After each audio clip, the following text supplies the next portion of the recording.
आप सभी साधकों का आत्मदर्शन में सादर स्वागत है। आज हम प्रवेश कर रहे हैं भगवत गीता के पहले अध्याय के एक अत्यंत मार्मिक प्रसंग में, श्लोक 31 से 38 तक। यहाँ अर्जुन अपने हृदय की गहराई से बोलता है। वो कहता है, मैं स्पष्ट रूप से इस युद्ध में शुभ की संभावना नहीं देखता। मुझे अपने ही स्वजनों की हत्या करके कोई लाभ नहीं सूझता। उसका शरीर कांपता है, उसकी बुद्धि भ्रमित है। उसके सम्मुख खड़े हैं पिता तुल्य भीष्म, गुरु द्रोण, भाई, पुत्र और बंधु। और वो पूछता है, क्या मैं इनको मारकर सुखी रहूंगा? ये केवल अर्जुन का द्वंद्व नहीं है, ये हर आत्मा की वो पुकार है जो मोह और धर्म के बीच फंसी है। परंतु यहीं से आरंभ होता है आत्मबोध का द्वार, जहां हृदय का बोझ गिरता है और ज्ञान का प्रकाश उदय होता है। आइए आज हम भी इन श्लोकों के माध्यम से अपनी अंतरात्मा को टटोलें और पहचानें कि सच्चा युद्ध बाहरी नहीं, भीतर के मोह और ममता से है। श्लोक 31। निमित्तानि च पश्यामि विपरीतानि केशव, न च श्रेयोनुपश्यामि हत्वा स्वजनमावे। भगवत गीता के पहले अध्याय का एक अत्यंत भावुक क्षण है, जहां अर्जुन का आंतरिक संघर्ष और दार्शनिक गहराई स्पष्ट रूप से सामने आती है। आइए इसे चरणबद्ध रूप में विस्तार से समझें। इसका अर्थ है, हे केशव, मैं चारों ओर केवल विपरीत और अशुभ लक्षण देख रहा हूं। मैं यह भी नहीं देख पा रहा कि अपने ही संबंधियों को इस युद्ध में मारने से कोई भलाई या कल्याण होगा। यह श्लोक अर्जुन की मानसिक और भावनात्मक स्थिति को अत्यंत मार्मिक रूप में दर्शाता है। उसने अपने चारों ओर जो कुछ देखा, रणभूमि, शस्त्र, रणनाद और अपने स्वजनों के चेहरे, उसमें उसे कुछ भी शुभ नहीं दिखाई दे रहा। अर्जुन का हृदय व्याकुल है। वह एक योद्धा है, पर उस क्षण वह केवल एक संवेदनशील आत्मा है जो धर्म और मोह के बीच डगमगाता है। उसके लिए विजय का कोई मूल्य नहीं यदि वह अपने ही स्वजनों के रक्त से सनी हो। निमित्तानि विपरीतानि का अभिप्राय है कि अर्जुन के लिए सारी परिस्थितियां अशुभ प्रतीत हो रही हैं। जहां एक योद्धा को युद्ध में सफलता की आकृति दिखती है, वहां अर्जुन केवल विनाश, पीड़ा और दुख देख रहा है। न च श्रेयोनुपश्यामि से यह स्पष्ट होता है कि अर्जुन का उद्देश्य केवल जीत या हार नहीं है। वह श्रेय यानी आत्मिक कल्याण, नैतिक शुद्धता और धर्म के उच्चतम स्वरूप को देख रहा है। युद्ध जीत भी जाएं तो क्या, अगर अपने ही प्रियजनों को मारना पड़े तो ऐसी जीत किस काम की? इसलिए वह कह रहा है कि इस लड़ाई से उसे कोई जीवन की उन्नति या आत्मिक संतोष नहीं मिल रहा। हत्वा स्वजनम आहवे, युद्ध करके अपने ही स्वजनों को मारना अर्जुन को अधर्म और विनाश की ओर लगता है। यही कारण है कि उसका मन युद्ध करने से पीछे हट रहा है। आध्यात्मिक और व्यावहारिक सीख। 1. भावनात्मक द्वंद्व। अर्जुन की यह स्थिति मनुष्य की उस मानसिक दशा को दर्शाती है जब वह अपने कर्तव्य और भावनाओं के बीच उलझ जाता है। कभी कभी जीवन में हमें ऐसे निर्णय लेने पड़ते हैं जो तात्कालिक रूप से कष्टदायक होते हैं, लेकिन दीर्घकाल में वही सही होते हैं। 2. दृष्टिकोण का महत्व। अर्जुन को युद्ध केवल विनाश का कारण लगता है, लेकिन श्री कृष्ण आगे चलकर उसे यह सिखाते हैं कि यदि उद्देश्य धर्म की रक्षा हो तो युद्ध भी साधन हो सकता है। 3. मानवता बनाम कर्तव्य। यह श्लोक यह प्रश्न उठाता है, जब कर्तव्य और मानवीय संवेदनाएं टकराएं तो हम क्या करें? भगवत गीता इस प्रश्न का उत्तर धीरे धीरे अर्जुन को देती है, निष्काम कर्म और आत्मा की शाश्वतता के सिद्धांत के माध्यम से। यह श्लोक हम सभी के जीवन संघर्षों में एक गूढ़ दर्पण है। कई बार जब हम किसी निर्णय के द्वार पर खड़े होते हैं तो बाहर की सफलता के बावजूद भीतर की बेचैनी हमें रोकती है। अर्जुन की यह स्थिति वही क्षण है जहां आत्मा सत्य का मार्ग टटोल रही है। श्लोक 32। न कांक्षे न विजयम कृष्ण, न च राज्यम सुखानि च, किम नो राज्येन गोविंद, किम भोगैर जीवितेन वा। यह श्लोक अर्जुन के हृदय की पीड़ा और उसके गहन वैराग्य भाव को बहुत ही मार्मिक रूप में दर्शाता है। आइए इसे सरल, गहराई से और आत्मीय भाषा में समझते हैं। इसका अर्थ है, हे कृष्ण, न मुझे युद्ध में विजय की इच्छा है, न राज्य चाहिए और न ही कोई भोग या सुख। हिया, हे गोविंद, ऐसे राज्य, भोग और जीवन का क्या लाभ जो मेरे अपनों के वध पर आधारित हो। इस क्षण में अर्जुन युद्ध भूमि में खड़ा है, लेकिन उसकी आंखों के सामने सिर्फ शत्रु नहीं है, बल्कि वे लोग हैं जिनसे वह प्रेम करता है, उसके गुरु, चाचा, दादा, भाई और मित्र। इसलिए वह श्री कृष्ण से कहता है, अर्जुन कह रहा है कि वह किसी लालच में युद्ध नहीं कर रहा। उसका उद्देश्य न तो विजय है, न सत्ता पाने की इच्छा है और न ही व्यक्तिगत सुख, क्योंकि युद्ध में उसे अपने ही सगे संबंधियों से लड़ना है और यही बात उसे तोड़ रही है।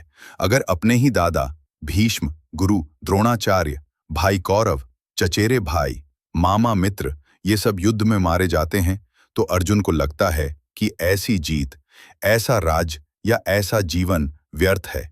भावना यह है, यदि मेरे अपनों को खोकर मुझे सुख मिले तो वह सुख दुख से भी ज्यादा पीड़ादायक है। यह श्लोक त्याग और करुणा का परिचायक है। अर्जुन के लिए युद्ध केवल बाहरी लड़ाई नहीं है, वह अंदर ही अंदर एक नैतिक और भावनात्मक युद्ध लड़ रहा है। वह मानवता, संवेदनशीलता और करुणा के भाव से भरा है। यह एक गहन मोह और करुणा की स्थिति है, जहां अर्जुन को धर्म और ममता के बीच का संघर्ष झकझोर रहा है। आध्यात्मिक और जीवन की शिक्षा। सच्चा सुख अपनों के साथ महल हो है। भोग विलास, सत्ता या वैभव तब तक मायने रखते हैं जब तक हमारे अपने साथ हैं। अकेले वैभव केवल दुख लाते हैं। कर्तव्य बनाम भावना। जीवन में कई बार हम ऐसी स्थिति में आते हैं जहां हमारा कर्तव्य, धर्म और हमारी भावना टकराते हैं। अर्जुन उसी द्वंद्व में है। त्याग का भाव। अर्जुन एक योद्धा होते हुए भी अहिंसा और करुणा को महत्व दे रहा है। वह त्याग की भावना दिखा रहा है जो उसे एक श्रेष्ठ व्यक्ति बनाता है। श्लोक 33। ये सामर्थ्य कांक्षितम नौराज्यम भोगा सुखानि च तइमेव स्थिता युद्धे प्राणांस त्यक्त्वा धनानि च। ये श्लोक भगवत गीता के पहले अध्याय का एक अत्यंत मार्मिक व क्रांतिकारी क्षण है। इसमें अर्जुन अपने भावों को खुलकर व्यक्त करता है और वो जिनके लिए जीवन के सारे सुख, राज्य और भोग की कामना करता था, अब वही उसके सामने रणभूमि में खड़े हैं। आइए इसे सरल और आत्मीय हिंदी में गहराई से समझते हैं। इसका अर्थ है, जिनके लिए हमने राज्य, भोग और सुख की कामना की थी, वही हमारे अपने लोग अब इस युद्ध में खड़े हैं, अपने प्राण और धन त्यागने को तैयार हैं। अर्जुन कहता है, हे कृष्ण, मेरे जीवन का लक्ष्य था अपने लोगों के साथ सुख पाना, उन्हें सुरक्षा देना, उनके साथ राज्य का भोग करना। लेकिन दुख की बात यह है कि वही लोग, मेरे भाई, गुरुजन, कुटुंबी, अब मेरे सामने युद्ध भूमि में खड़े हैं। वे अपनी जान की परवाह किए बिना युद्ध के लिए तत्पर हैं और मैं समझ नहीं पा रहा हूं कि ऐसे राज्य या सुख का क्या अर्थ है जिनके बिना वो अनुभव ही अधूरा होगा। ये केवल अर्जुन की व्यथा नहीं, यह हर संवेदनशील हृदय की पुकार है। अगर अपने ही न हो साथ तो सफलता किस काम की। कभी हम भी जीवन में ऐसी स्थिति में खड़े होते हैं जहां लक्ष्य तो सामने होता है, लेकिन रास्ता अपने ही लोगों को पीड़ा पहुंचाकर गुजरता है। उस समय हमारे भीतर भी यही द्वंद्व उठता है, क्या ये सब वाकई इसके लायक है। श्लोक हमें सीख मिलती है। 1. सच्चे सुख की पहचान। हमारे भोग, राज्य, सुख सब कुछ अपनों से जुड़ा होता है। अपने प्रियजन न रहें तो भौतिक सुख भी खाली और निरर्थक लगते हैं। 2. भावनात्मक संघर्ष। अर्जुन एक योद्धा है, लेकिन उससे पहले वो एक पुत्र, शिष्य, भाई, भतीजा है। उसका मन कर्तव्य और भावनाओं के बीच उलझा है। 3. त्याग की भावना। 3. अर्जुन ये सोच रहा है कि मैं जिनके लिए सब कुछ चाहता था, अगर वे ही नहीं रहेंगे तो मैं वो सब किसके लिए पाऊंगा। 3. या इसे एक छोटी कहानी से समझते हैं। कल्पना कीजिए कि आपके माता पिता, गुरु और दोस्त ही आपके साथ बैठकर भविष्य के सपने देख रहे थे। घर, काम, विदेश यात्रा, ऐशो आराम। लेकिन अचानक एक दिन वे सब आपके सामने खड़े हो जाएं और कहें कि अब हमें हटाकर ही तुम्हें आगे बढ़ना होगा। तब क्या आप केवल जीत के लिए उन सबको खोना चाहेंगे? अर्जुन भी यही महसूस कर रहा है। श्लोक 19। आचार्य पितर पुत्रास्तथैव च पितामहा मातुला श्वशुरा पौत्रा शाला संबंधिनस्तथा। इसका अर्थ है, अर्जुन कह रहे हैं, मेरे सामने खड़े हैं मेरे गुरुजन आचार्य, पिता, पीतर, बेटे, पुत्र, दादा, पितामह, मामा, मातुल, ससुर, श्वशुर, नाती पोते, पौत्र, साले, श्याल और अन्य संबंधी। गहराई से समझिए, यहां अर्जुन रणभूमि में खड़े हैं, लेकिन उनके लिए यह सिर्फ कोई सामान्य युद्ध नहीं है। वो देख रहे हैं कि जिनसे उन्होंने ज्ञान लिया, गुरुजन, जिनसे उन्हें जन्म मिला, पिता और दादा, जिनके लिए उन्होंने जीवन जिया, पुत्र, पौत्र, और जिनके साथ उनका पारिवारिक जीवन जुड़ा है, मामा, ससुर, साले, वही सब आज सामने खड़े हैं युद्ध करने को। यह दृश्य अर्जुन को तोड़ देता है।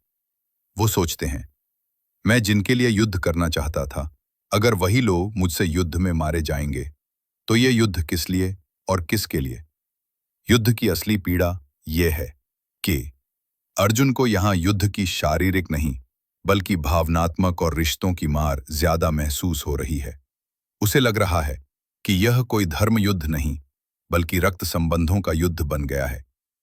इसका भावात्मक संदेश, अर्जुन का यह अनुभव हमें यह सिखाता है कि कभी-कभी जीवन में ऐसी स्थिति आती है जहां कर्तव्य और संबंधों में टकराव होता है। ऐसे में मन बहुत व्याकुल हो जाता है। यह श्लोक इस बात का प्रतीक है कि धर्म का निर्णय केवल बाहरी नियमों से नहीं होता, वो भीतर की संवेदना और विवेक से उपजता है। आइए इसे एक छोटी कहानी से समझते हैं। कल्पना कीजिए, आपके मोहल्ले में एक झगड़ा होता है और कहा जाता है कि यह सुलझाने के लिए एक प्रतियोगिता या लड़ाई होगी। आपको भाग लेना है। आप तैयार होकर मैदान में पहुंचते हैं, लेकिन जब सामने देखते हैं तो क्या दिखता है? आपके पापा खड़े हैं, गुरुजी भी वहीं हैं, आपके भाई, साले, दादा, मामा और बेटा भी वहीं खड़े हैं। अब बताइए, क्या आप उनसे लड़ पाएंगे? क्या आपको जीत की भूख लगेगी या मन कांप उठेगा?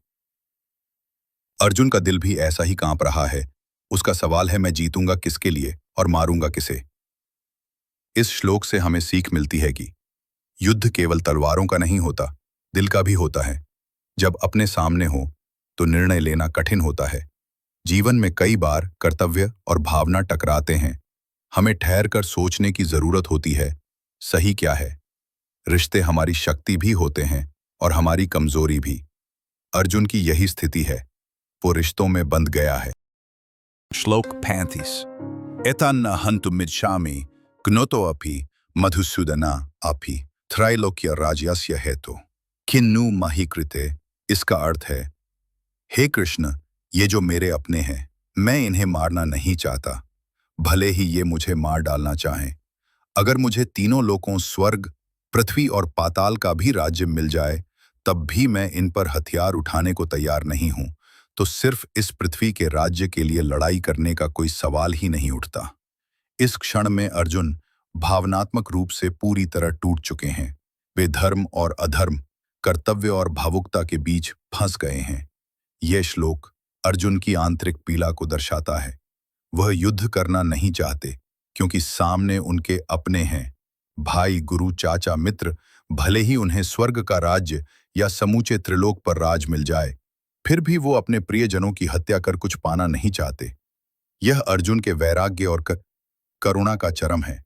लेकिन श्री कृष्ण जानते हैं कि यह वास्तविक त्याग नहीं बल्कि मोह और भ्रम से उपजी मानसिक दुर्बलता है। यहां अर्जुन धर्म संकट में है। वो सोच रहे हैं कि राज्य, वैभव, जीत इन सब से बढ़कर है रक्त का संबंध, मानवता और करुणा। यह श्लोक हमें सिखाता है कि सिर्फ भौतिक लाभ जैसे सत्ता, पैसा, जमीन को पाने के लिए नैतिक मूल्यों और संबंधों की बलि नहीं देनी चाहिए। जब भी हमारे सामने धर्म और करुणा के बीच द्वंद्व हो, वहां गहराई से सोचकर विवेक से निर्णय लेना चाहिए। अर्जुन का यह भाव बहुत मानवीय है। युद्ध के पहले जब हमें कोई कठिन कार्य करना होता है तो अंतरात्मा सवाल करती है, क्या यह सही है? आधुनिक जीवन का उदाहरण, मान लीजिए आपको कोई बहुत बड़ा व्यापारिक सौदा या संपत्ति मिल सकती है, लेकिन उसकी कीमत यह हो कि आपको अपने ही परिवार या दोस्तों को धोखा देना पड़े। तो क्या आप वह संपत्ति या सौदा स्वीकार करेंगे? अर्जुन इसी भावना से कह रहे हैं, अगर मुझे पूरी दुनिया भी मिल जाए, फिर भी अपनों को मारकर वह जीत मेरे लिए शोक और पाप की वजह होगी। श्लोक 36। निहत्य धार्तराष्ट्रान्न का प्रीतिः स्याज्जनार्दन पापमेवाश्रय एदेस मानहत्वैताना तताइन। इसका अर्थ है, हे जनार्दन, यदि हम इन कौरवों को मार भी दें तो हमें क्या सुख मिलेगा? हमें इसमें कोई खुशी नहीं होगी, बल्कि इसका फल तो पाप ही होगा, क्योंकि ये भले ही अत्याचारी हों, फिर भी ये हमारे अपने हैं। यहां अर्जुन श्री कृष्ण से कह रहे हैं, ले ही ये लोग अधर्मी हैं, भले ही ये दुर्योधन और उसके साथी हमारे लिए खतरा बने हुए हैं, लेकिन अगर हम इन्हें मार देंगे तो हमारे हृदय में संतोष या विजय की भावना नहीं होगी, उल्टा हमें अपराध बोध और पाप लगेगा।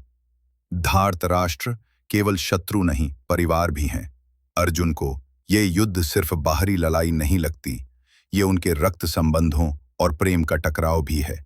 दुर्योधन, दुःशासन, भीष्म पितामह, गुरु द्रोण, ये सब उनके अपने हैं। पाप की चिंता, अर्जुन को लगता है कि अपने ही संबंधियों को मारना अधर्म है, भले ही वो गलत क्यों न हो। आज की जिंदगी से सीख, कई बार हम ऐसे रिश्तों में होते हैं जहां सामने वाला हमें बार बार धोखा देता है या नुकसान पहुंचाता, लेकिन हम फिर भी उनसे रिश्ता तोड़ने या उनसे कठोर कदम उठाने से डरते हैं, क्योंकि भावनाएं जुड़ी होती हैं। श्लोक 37। तस्मान्नार्हा वायम हंतुम धर्तराष्ट्रान् स्वबान्धवान् स्वजनम ही कथम हत्वा सुखिना श्याम माधवा। इसका अर्थ है, इसलिए हे माधव, हम अपने बंधु धृतराष्ट्र के पुत्रों कौरवों को मारने के योग्य नहीं हैं, क्योंकि अपने ही स्वजनों को मारकर हम कैसे सुखी रह सकते हैं। अपने ही लोगों का खून हमारे हाथों से बहा हो तो उस जीत में कौन सा आनंद होगा। अर्जुन युद्ध में अपने धर्म और न्याय की बात को भूलकर भावनाओं में बह जाते हैं। भले ही सामने वाला अन्यायी हो, लेकिन अगर वह रक्त संबंधी या आत्मीय हो तो उससे युद्ध करना बहुत मुश्किल होता है। इस श्लोक में अर्जुन पूरी तरह से दुविधा और भावनात्मक कमजोरी में डूब चुके हैं। वो सोचते हैं कि अगर जीत की कीमत अपनों की मृत्यु है तो वो जीत नहीं, एक दर्दनाक हार है। श्लोक 38। यद्यप्येते न पश्यन्ति लोभोपहच्चेतस कुलक्षय कृतम दोषम मित्रद्रोहे च पातकम। इसका अर्थ है, हालांकि ये कौरव लोग लोभ से अंधे हो गए हैं और इसलिए ये न तो कुल के विनाश में दोष देखते हैं और न ही मित्रों से किए गए विश्वासघात को पाप समझते हैं। इस श्लोक में अर्जुन अपने विरोधियों कौरवों के बारे में श्री कृष्ण से कह रहे हैं, हे कृष्ण, ये लोग कौरव लोभ और सत्ता के मोह में इस कदर अंधे हो चुके हैं कि इन्हें यह भी समझ नहीं आ रहा कि अपनी ही कुल परंपरा वंश को नष्ट कर देना कितना बड़ा अपराध है। ना ही इन्हें यह ध्यान है कि अपने सगे संबंधियों के साथ विश्वासघात करना और उन्हें मारने का प्रयास करना कितना बड़ा पाप है। यहां अर्जुन ये बताना चाहते हैं, कौरव लोग सत्ता, धन और लालच के इतने गुलाम हो गए हैं कि उन्होंने नैतिकता, रिश्ते और धर्म को पीछे छोड़ दिया है।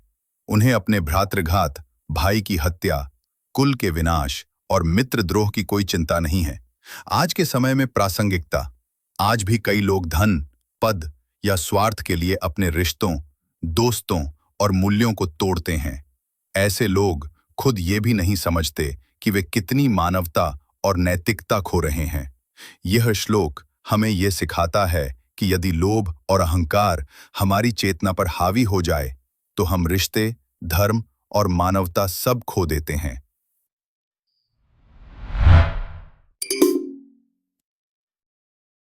जब अर्जुन के भीतर से यह आवाज उठती है, मित्र द्रोह पाप है, कुल विनाश अधर्म है और स्वजन का वध कभी सुख नहीं दे सकता, तो हम उनके संघर्ष से जुड़ जाते हैं, क्योंकि ये केवल कुरुक्षेत्र का युद्ध नहीं, हर मनुष्य के भीतर उठने वाला एक अंतर्द्वंद्व है। वर्ष 31 से 38 तक अर्जुन का मन कहता है, मैं नहीं लड़ सकता, लेकिन अब अगला चरण आ रहा है। अगले वीडियो में हम गहराई से उतरेंगे श्लोक 39 से 47 तक, जहां अर्जुन धर्म, संस्कृति और स्त्रियों की गरिमा के विनाश को लेकर और भी व्यथित हो जाते हैं। वहां से एक नई दिशा जन्म लेगी। क्या करुणा धर्म से ऊपर है? इस सवाल का उत्तर हमें धीरे धीरे श्री कृष्ण की वाणी में मिलेगा। अगर इस यात्रा ने आपके हृदय को स्पर्श किया है, तो कृपया इस संदेश को औरों तक पहुंचाने में हमारा साथ दें। लाइक करें, सब्सक्राइब करें और बेल आइकन दबाएं ताकि अगला अध्याय आप तक समय से पहुंचे। जय श्री कृष्ण।